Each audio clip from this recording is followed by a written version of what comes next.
Hello everyone, welcome to back my channel. I hope everyone is having a wonderful day. Before starting the video, please go ahead and hit the subscribe button and give this video a thumbs up.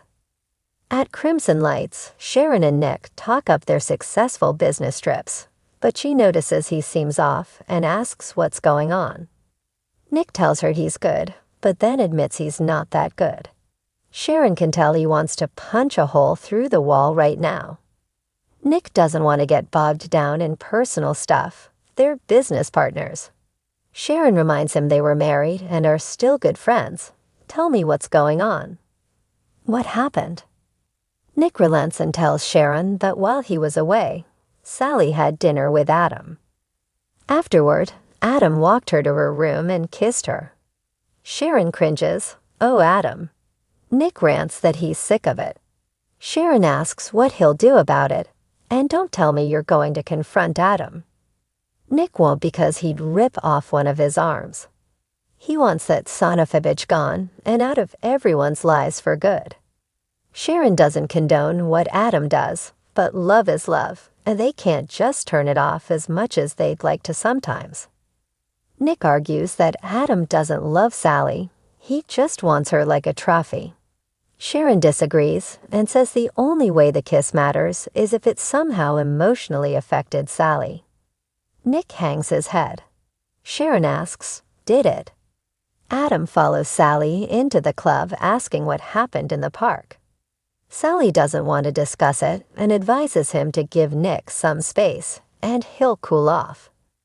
Adam wants to know where he and Nick stand. Did you tell him that I kissed you? Is that what set him off?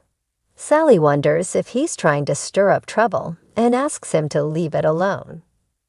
Adam has to know where he and Nick stand because he's trying to mend his relationships with him and the rest of his family. Sally sighs, come on, Adam. You and I both know that is a complete lie. Adam asks why she's saying it's a lie. Sally tells him that despite what he said, everything he's said and done over the past couple of months proves he can never change. He can't let her go. He can't let go of Newman Media, and he can't let go of his anger at his father. You refuse to stop blowing things up. At the Chancellor estate, Abby's tidying up when Devon walks in wearing a suit. She admires his look, and he tells her Mamie invited them to the jazz lounge. He's hoping she'll announce she's the mystery investor and explain why she's kept it a secret. In her penthouse, Lily has a favor to ask Daniel. She wants him to be her date to the club, where Mamie has invited them. You're part of Chancellor Winters, so you should be there.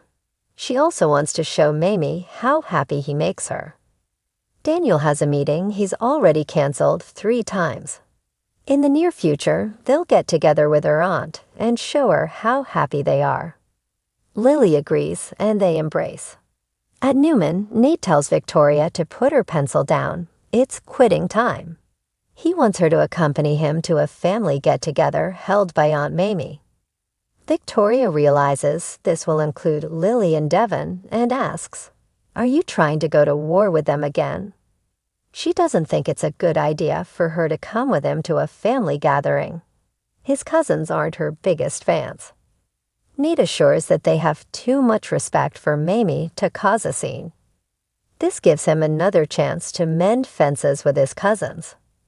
Victoria knows he wants that. He reminds her they're in a relationship, and it's high time she becomes part of his family. In the jazz lounge, Jack gushes to Mamie about how happy it makes him to see her beautiful and on top of the world. Jack wonders if she'll fill him in on what she's up to this evening. Mamie says she's a lucky woman with 2 families. She will always cherish the Abbotts, but now she has to work on building a relationship with Nate, Lily, and Devon. That's why she has to take certain steps to truly reconnect with them. Jack tells her she's driving him crazy with this mystery and implores, come on. Mamie relents and tells Jack that she bought out a private investor and now has a major stake in Chancellor Winters. If everything works out, this is just the beginning. Jack is thrilled for her and marvels at her investing prowess. She says she learned from watching John. Jack is tickled that it's all led her full circle back to Geno City. Mamie tells him Victor is the private investor she bought from, and Jack finds it to be such good news. He just hopes she's prepared for the roadblock coming. Mamie quips, "Let's face it, who can prepare for Jill?" Mamie chortles that when Jill finds out how successful she's become as an investor, it will take her over the top. Amused, Jack adds, "Not as much as finding out you're the mystery investor." He wants to know what else Mamie argues her money is as good as Mamie tells him her guests are arriving. Sorry, Jackie. Jack leaves the club after telling Mamie that he and Diane are planning their wedding celebration tomorrow. Mamie admits Diane has turned her life around and is looking forward to the event. Nate and Victoria walk in, where Lily is eyeing them from the bar. She rolls her eyes as Mamie takes them aside to show Victoria a photo of Nate as a baby. Lily flashes to telling Nate that him dating Victoria is a slap in her and Devon's faces. Snapping out of her reverie, Lily smiles half-heartedly at Devon and Abby as they arrive. At Crimson Lights, Nick tells Sharon that the kiss affected Sally more than she wants to admit.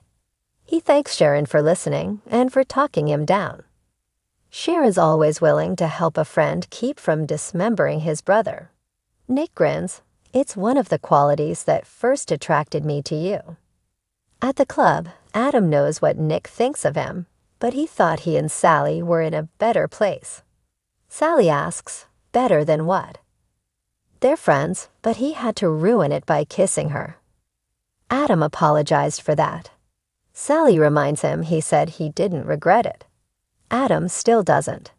It was an impulsive moment between them. Sally says it was more than that. She was just getting her life in order again, and thanks to that impulsive moment, it's all teetering again. Adam realizes she's not talking about Nick's reaction to the kiss. "You're talking about yours." Sally accuses Adam of not wanting to repair relationships, but instead twist them into what he wants. She warns him to stay away from Nick and her. She did tell him about the kiss, and it did affect him. Adam knows Nick very well. Him kissing her didn't upset him that much. It's more than that. He would only be upset if the kiss triggered some emotional reaction from her. Sally tells him to stay out of her life and out of her head and storms up the stairs. In the jazz lounge, Mamie thanks everyone for coming. "I feel as if I'm in a dream, standing her in Geno City, my home for so many years, in the Neil Winters Jazz Lounge." She chokes up explaining how much she's missed them.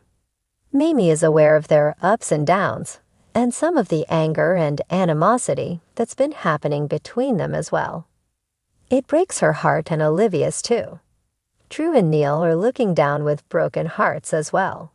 She intends to return to Geno City to whip them into shape and make this family the powerhouse it was before, and that it shall be again. In her suite, Sally paces and sighs. She thinks back to Nick saying Adam has a hold on her, and maybe always will. She picks up her phone and calls Nick. In Crimson Lights, Nick sees that Sally is calling. Sharon tells him he should take it and moves away. Nick answers and tells Sally he's with Sharon working. Sally knows he's not Oak and says she's not either. She wants to talk this out and is surprised he can work right now. He says Sharon's pretty good at grounding him. Sally snarks, "Remind me to thank her." Nick decides she's right and they need to talk. "I'm on my way." He disconnects and exchanges a look with Sharon. In the jazz lounge, Mamie intends to unify this family from the inside. She has purchased a substantial investment in Chancellor Winters from a secret investor. Devon doesn't think it's a secret. They know it's Victor. Mamie hopes they're as excited as she is that she will be strongly connected to the future that Lily and Devon are building in memory of two of their most extraordinary family members, Catherine Chancellor and Neil Winters. They all raise their glasses. Mamie tells Nate they all know he's in deep at Newman Enterprises, but it would give her great pleasure to lure him away and rejoin them at Chancellor Winter's. Victoria frowns and Lily gulps. "Excuse me. Did you just say rejoin us?" Nick walks into the club, sees Adam, and flashes to Sally telling him in the park that the kiss left her with a mixed reaction because she could see how much pain Adam was in. He walks over to Adam at the bar and tells him, "You need to stop this. You need to leave her alone. For Sally's benefit, mine, and definitely for yours." His patience has a limit. Adam says he's right. What he did was wrong, and he wants to apologize sincerely to him and Sally. Nick knocks on Sally's door, and she lets him in. He says, "Just saw Adam downstairs." He swears he didn't lay a hand on him, but he warned him that he is going to leave her alone. Sally's sure he didn't take that well. Nick says he did. He knows he screwed up and apologized to both of them. Nick doesn't believe it. He's just trying to get him to let his guard down. Sally says Adam is going to do whatever Adam's going to do, but the only thing she cares about is the reason she wanted to see him. Nick asks, "What's that?" Sally just really wants to know if they're okay. Nick doesn't know.